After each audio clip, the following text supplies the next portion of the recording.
Warp's Edge. This is a game by Renegade Games. It is a game of space combat and resource management. It is a solitaire game at heart, but it can also be played cooperatively as long as the players are working together to make all of the decisions. The idea is that you're the pilot of a starship that will be represented by a board such as that one. There are several options to choose from. You set up your ship, and then you also select an enemy mothership like that one there. And again, here several options to choose from. So lot of options here. Your job is to destroy the mothership. That's it. If you destroy the mothership, you win the game. But you need to do so before your own ship is destroyed, which happens if all of your shields and all of your hull points are reduced to 0. Or also if you take too long. The game is divided into warps, so we think of them as rounds.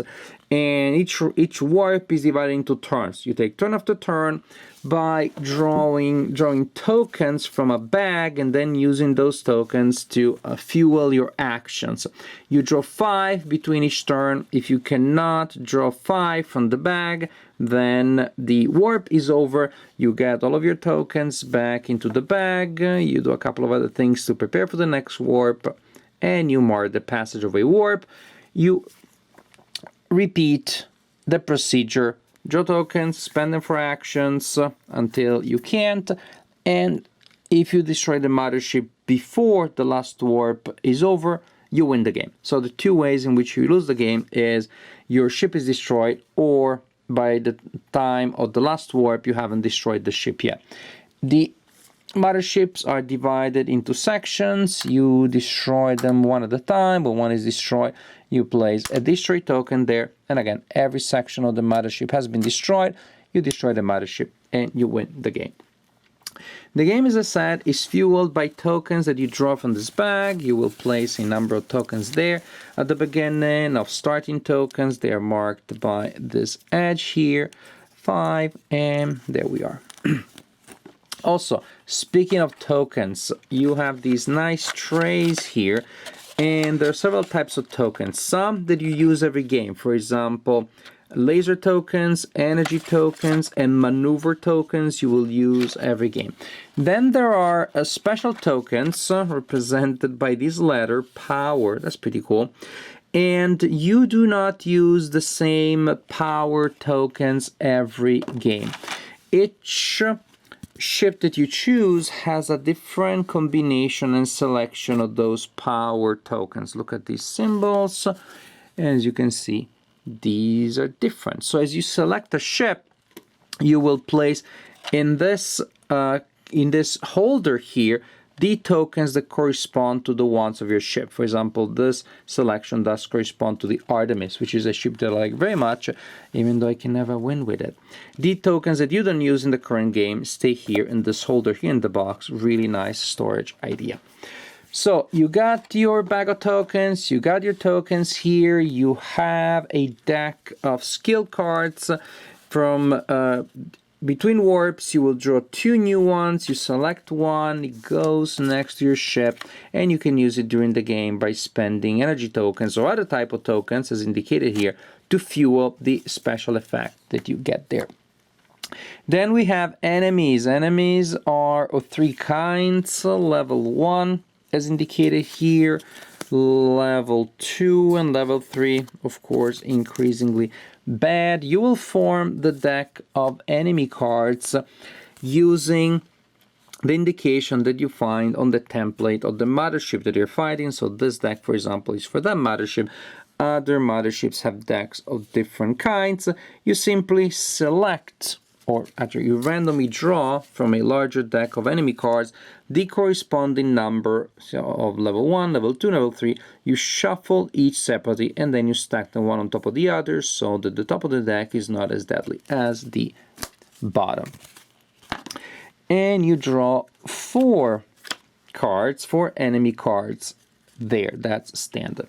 Now, the way it works, at the beginning of each turn, if there aren't 4 enemy cards there, then you draw cards from the deck to refill that row as simple as that. Then you start using your actions to perform, your tokens to perform actions. When you speaking of the enemies, actually something pretty important.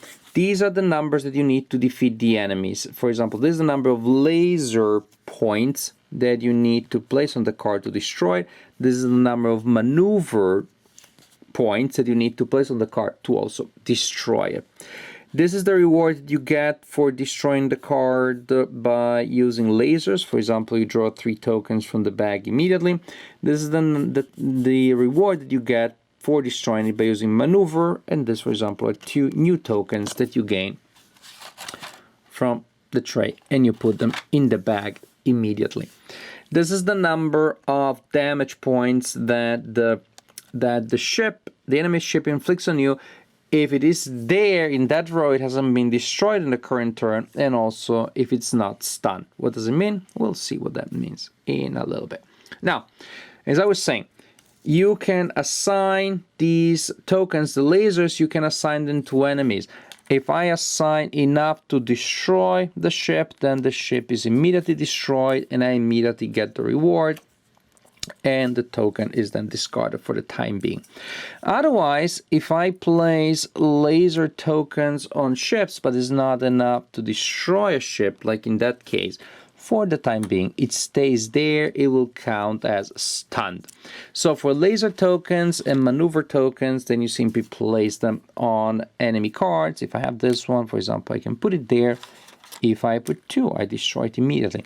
And again, very important, if you have them, you can also place tokens on the mothership.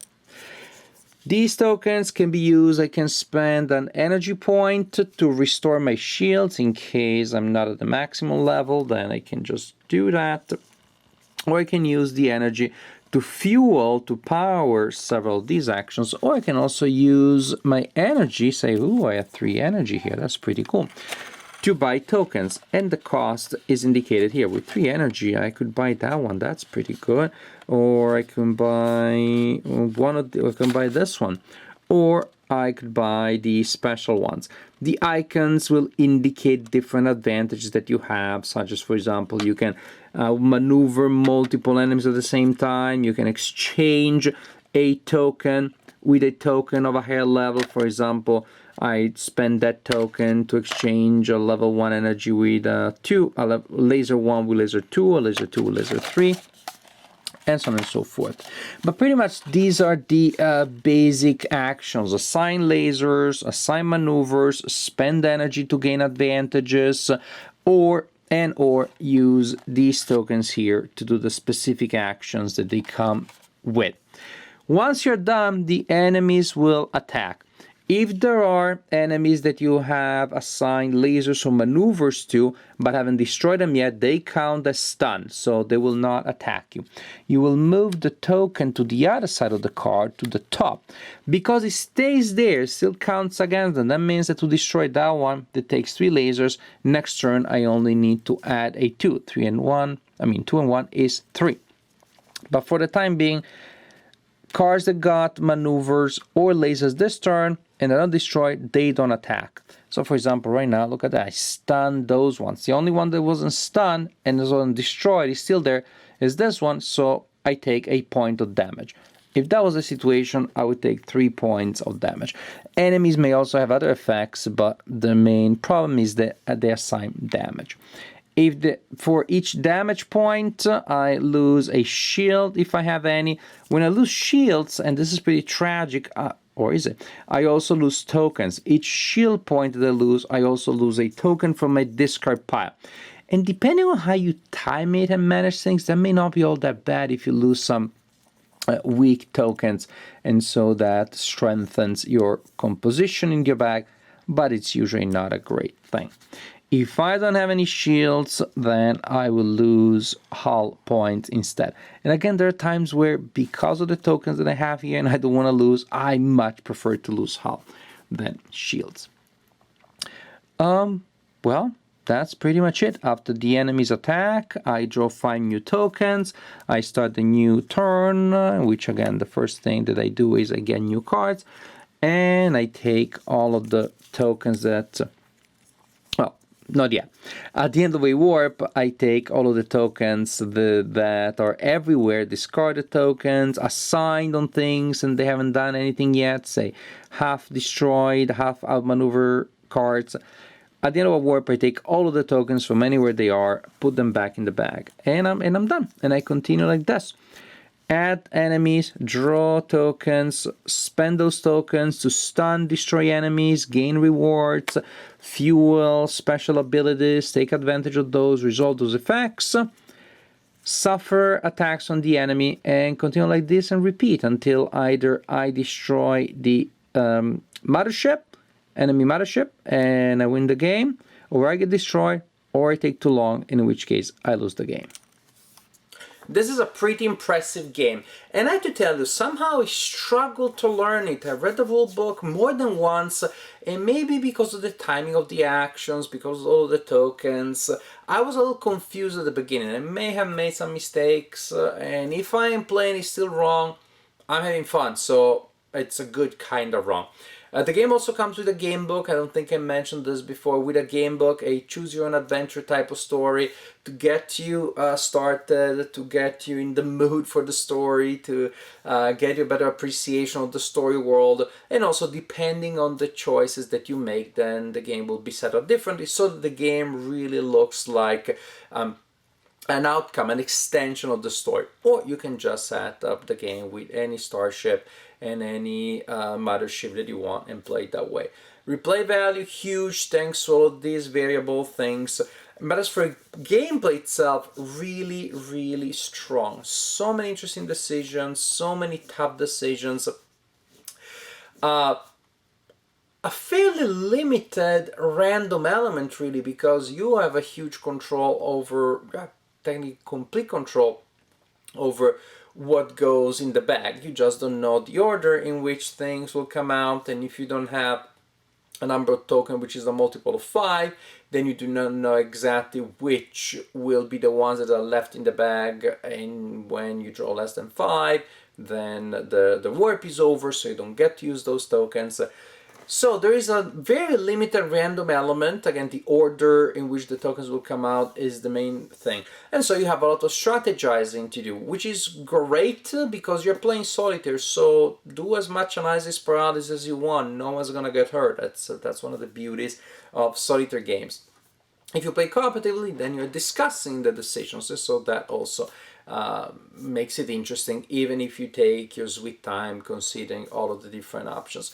But really deciding where to invest your tokens, and so how much punishment you take each turn, because you're concentrating on launching that nice attack against a section of the mothership, but in so doing you're leaving yourself open to different things, or you're stunning multiple enemies so you don't get hit but you're not really making a lot of progress, or again you concentrate maneuvers and lasers against certain enemies so you're getting more tokens but you're leaving yourself open to certain attacks because of that, because you didn't stun everybody, and then you're losing tokens. So the idea is that early on you're trying to build up a nice engine of tokens because you need a lot to launch those massive attacks against the enemy ships, but you're gonna lose some. And so it's just about managing this constantly fluctuating number and composition of tokens that you have in your pool. The fact that different ships come with different tokens, and again, more choices where you decide which ones you want to buy when you have that energy. I'm going to add another token. There are advantages in having a lot of tokens, even if individually they don't have a lot of value. And there are advantages in having a tighter pool with powerful tokens. But again, then if you lose one of them, it's more drastic, it's more dramatic. But if you have a lot of cheap tokens, then there is the problem that it's taking you still more turns from within a warp, which exposes you to more danger, etc, etc, etc. I played a bunch of times and I still haven't figured out the optimal strategy. More tokens, fewer tokens, which ones, which is a good thing. It doesn't feel like the game can be solved. And for a game that ultimately gives you complete control over the token, it feels like you maybe could theoretically create an algorithm, but then it doesn't feel that way. So you really are in the situation still of uncertainty. It's very thematic. You do have the sense that you're fighting these ships and blowing them up. Although there's an abstract element, they blew up and then I can maneuver better, I have more laser tokens. I guess that's like experience points. But again, the fact is that to think it is abstract, you have to stop and think about it. As you're there in the moment, the game feels very thematic. Very thematic with, again, with very intricate and fascinating branching trees of options that keep the game fresh. It moves fast, you are constantly there performing actions. Sometimes in solitaire games, I don't like the fact that you have to perform a lot of upkeeping, a lot of just the enemies do this and do that, and you reset that and reshuffle that, blah, blah, and then you make 2 moves. And then again, you have a lot of actions to perform to update the AI. Not here. You're really, most of what you're doing is performing your own action, making your own decisions, implementing your decisions, buying those tokens, assign those tokens. And then when it comes to seeing how many hits you take, then you adjust your shields, you adjust your hull, you lose some tokens. So I like games where it's all about you with minimal logistics to perform to make the AI work, and this is just one such game. So for the theme, for the components, excellent production, really smartly designed storage and components. So for production, for gameplay, for theme, this is a game that is really strong. I had a great time playing Warp's Edge and definitely find it a really strong game. In times of COVID, it's nice to have solitaire games, so this is definitely a good option for these weird days in which we live, where you probably don't have game night, or at least you shouldn't have it. Then play Warp's Edge. It's a good game. A really good game, actually.